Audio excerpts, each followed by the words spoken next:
त्वमेव बन्धुश्च सखा त्वमेव त्वमेव विद्या द्रविडं त्वमेव त्वमेव सर्वं मम देव देवा। श्री गर्ग संहिता के विश्वजित खंड का 16वां अध्याय। मिथिला के राजा धृति द्वारा ब्रह्मचारी के रूप में पधारे हुए प्रद्युम्न का पूजन, उन दोनों का शुभ संवाद, प्रद्युम्न का राजा को प्रत्यक्ष दर्शन दे, उनसे पूजित हो शिविर में जाना। श्री नारद जी कहते हैं, राजन, वहाँ से विजय दुंदुभी बजवाते हुए यदुनंदन प्रद्युम्न तुम्हारे सुख संपन्न मिथिला देश में आए। कलश शोभित अत्यंत ऊंचे स्वर्णमय सौध शिखरों से युक्त मिथिलापुरी को दूर से देखकर प्रद्युम्न ने उद्धव से पूछा। प्रद्युम्न बोले, मंत्री प्रवर, इस समय ये किसकी राजधानी मेरी दृष्टि में आ रही है, जो बहुसंख्यक महलों से भोगवतीपुरी की भांति शोभा पाती है। उद्धव ने कहा, मानद, यह राजा जनक की पूरी मिथिला है। इस समय यहाँ मिथिला नरेश महाभागवत विद्वान धृति रहते हैं। वे समस्त धर्मात्माओं में श्रेष्ठ हैं। श्री कृष्ण इनके इष्ट देव हैं और वे स्वयं भी श्री हरि को बहुत प्रिय हैं। उनके पुत्र का नाम बहुलाश्व है, जो बचपन से ही भगवान की भक्ति करने वाला है। उसे दर्शन देने के लिए साक्षात भगवान श्री कृष्ण यहाँ पधारेंगे। राजकुमार बहुलाश्व तथा ब्राह्मण श्रुतदेव को द्वारका में भगवान श्री कृष्ण बहुत ज़्यादा याद करते हैं। प्रभो, इन्हें देवेंद्र भी नहीं जीत सकते, फिर मनुष्यों की तो बात ही क्या है, क्योंकि धृति ने अपनी पराभक्ति से श्री कृष्ण को वश में कर लिया है।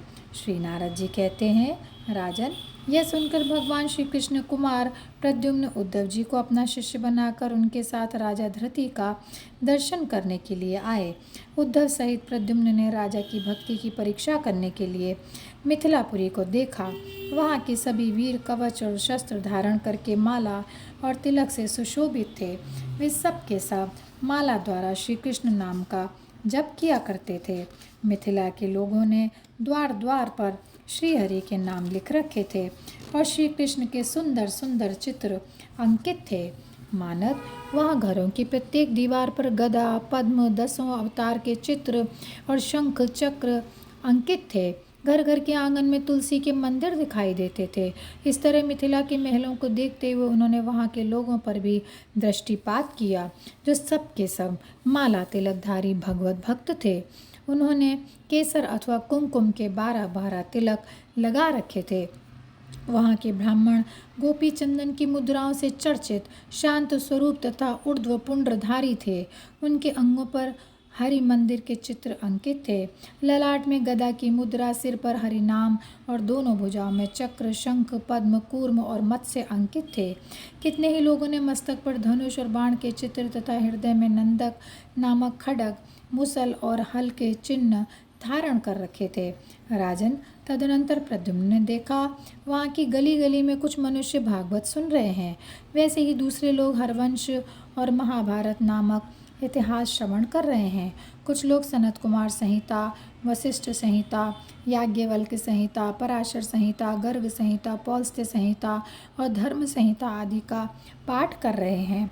ब्रह्म पुराण, पद्म पुराण, विष्णु पुराण, शिव पुराण, लिंग पुराण, गरुण पुराण, नारदीय पुराण, भागवत पुराण, अग्नि पुराण, स्कंद पुराण, भविष्य पुराण, ब्रह्मवैवर्त पुराण, मार्कंडेय पुराण, वामन पुराण, वाराह पुराण, मत्स्य पुराण, कूर्म पुराण तथा ब्रह्मांड पुराण, इन सब पुराणों को गली गली में, घर घर में वहाँ के सब लोग सुनते थे।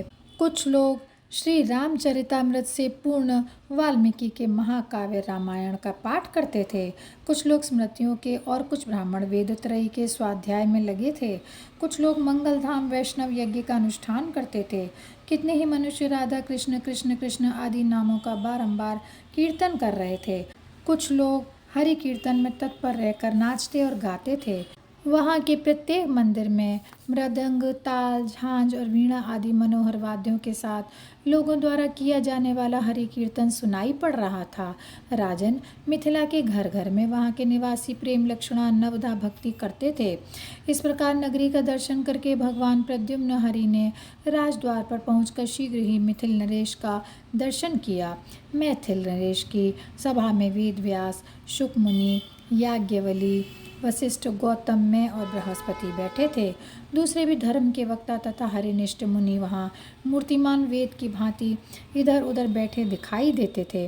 नरेश्वर, मैथिलेंद्र, धरती वहाँ भक्ति भाव से नतमस्तक होकर बलदेव जी की चरण पादुका की विधिवत पूजा कर रहे थे। वे श्री कृष्ण और बलदेव के मुक्तिदायक नामों का जप भी करते थे।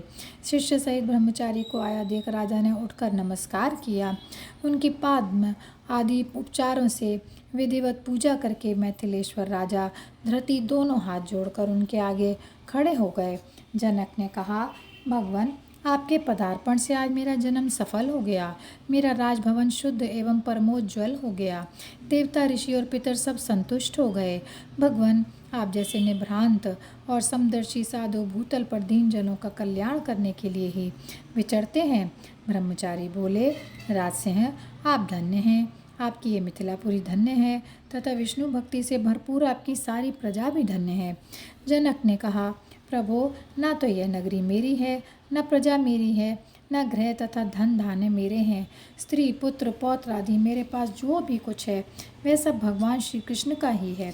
साक्षात परिपूर्णतम भगवान श्री कृष्ण स्वयं असंख्य ब्रह्मांडों के अधिपति होकर गोलोक धाम में विराजते हैं। वे पुरुषोत्तम एक होकर भी स्वयं ही वासुदेव, संकर्षण, प्रद्युम्न और अनिरुद्ध इन चार व्यूहों के रूप में भूतल पर प्रकट हुए हैं। महामुनि ब्रह्मन, शरीर, मन, वाणी, बुद्धि अथवा समस्त इंद्रियों द्वारा मैंने जो भी पुण्य कर्म किया है वह सब भगवान श्री कृष्ण को समर्पित है। ब्रह्मचारी ने कहा, महाभाग, विष्णु भक्त शिरोमणे, विदेहराज, तुम्हारी भक्ति से संतुष्ट हो भगवान श्री कृष्ण तुम्हें सायुज्य मोक्ष प्रदान करेंगे। जनक बोले, ब्रह्मन, मैं आप जैसे श्री कृष्ण भक्त महात्माओं का दास हूँ। मैंने अपने मन में किसी हेतु अथवा कामना को स्थान नहीं दिया है, अतः मैं एकत्व या सायुज्य रूपा मुक्ति नहीं पाना चाहता। ब्रह्मचारी ने कहा, राजन, तुम हेतु रहित होकर अहेतु की भक्ति करते हो, अतः निर्गुण भक्ति भाव के कारण तुम प्रेम के लक्षणों से संपन्न हो। साक्षात भगवान प्रद्युम्न दिग्विजय के लिए निकले हैं। वे आपके घर पर क्यों नहीं आए, इस बात को लेकर मेरे मन में महान संदेह हो गया है। जनक बोले, हे प्रभो, भगवान प्रद्युम्न साक्षात अंतर्यामी स्वयं श्री हरि हैं। वे सदा सर्वज्ञ और सर्वव्यापी हैं। फिर बताइए तो सही, क्या वे यहाँ नहीं हैं? ब्रह्मचारी ने कहा, यदि ज्ञान दृष्टि से भी तुम श्री कृष्ण कुमार प्रद्युम्न को यहाँ निरंतर स्थित मानते हो तो वे दिव्य दृष्टि वाली प्रहलाद की भांति तुम उनका यहाँ प्रत्यक्ष दर्शन कराओ। श्री नारद जी कहते हैं, बहुलाश्व, यह सुनकर महाभागवत राजा धृति ने अपने मुख पर अश्रुधारा बहाते हुए गदगद वाणी में कहा। जनक बोले, यदि मेरे द्वारा भगवान श्रीहरि की इस भूतल पर अहेतु की भक्ति की गई है तो श्रीहरि के पुत्र प्रद्युम्न मेरे सामने प्रकट हो जाएं। यदि मैं श्री कृष्ण भक्तों का दास हूँ, यदि मुझ पर उनकी कृपा हो और यदि सर्वत्र मेरी श्री कृष्ण बुद्धि हो तो मेरा यह मनोरथ पूर्ण हो जाए। श्री नारद जी कहते हैं, बहुलाश्व, उनके इतना कहने पर ही श्री कृष्ण कुमार प्रद्युम्न तत्काल ब्रह्मचारी का रूप छोड़कर सबके देखते देखते अपने साक्षात स्वरूप में प्रकट हो गए। हरिभक्त निष्ठ शिष्य उद्धव भी गदगद हो गए। मेघों के समान श्याम कांति, प्रफुल्ल कमल दल के समान विशाल नेत्र, लंबी लंबी भुजाएं, जगत के लोगों का मन हर लेने वाला रूप सबके सामने प्रकट हो गया। उनके श्री अंगों पर पीताम्बर शोभा दे रहा था। उनका शोभा संपन्न मुखारविंद मंडल नीली घुंघराली अलकावलियों से अलंकृत था। शिशिर ऋतु के बाल रवि के समान कांतिमान किरीट, दिव्य कुंडल, करधनी और बाजूबंद आदि से उनका दिव्य विग्रह उद्भासित हो रहा था। श्री कृष्ण कुमार प्रद्युम्न को इस प्रकार देखकर राजा धृति ने उनको हाथ जोड़कर साष्टांग प्रणाम किया। जनक बोले, भूमन, मेरा सौभाग्य महान एवं अत्यंत धन्य है। अहो, आज आपने मुझे अपने स्वरूप का साक्षात दर्शन करा दिया। आज मेरी महिमा कयाधु कुमार प्रहलाद के समान बढ़ गई है। आज मैं अपने कुल सहित कृतार्थ हो जाऊंगा। श्री प्रद्युम्न ने कहा, नृपश्रेष्ठ, तुम धन्य हो, मेरे प्रभाव को जानने वाले भक्त हो। मैं इस समय तुम्हारे भक्ति भाव की परीक्षा के लिए ही यहाँ आया था। मैथिलेश्वर, आज ही तुम्हें मेरा सारूप्य प्राप्त हो जाए और इस लोक में तुम्हारे बल, आयु और कीर्ति का अत्यंत विस्तार हो। नारद जी कहते हैं, राजन, तुम्हारे पिता धरती से पूजित हो भक्तवत्सल भगवान प्रद्युम्न वहाँ आए हुए संतों के सामने ही अपने शिविर की ओर चले गए। और यहीं पर यह अध्याय समाप्त होता है। जय श्री कृष्णा, जय श्री कृष्णा, जय श्री कृष्णा।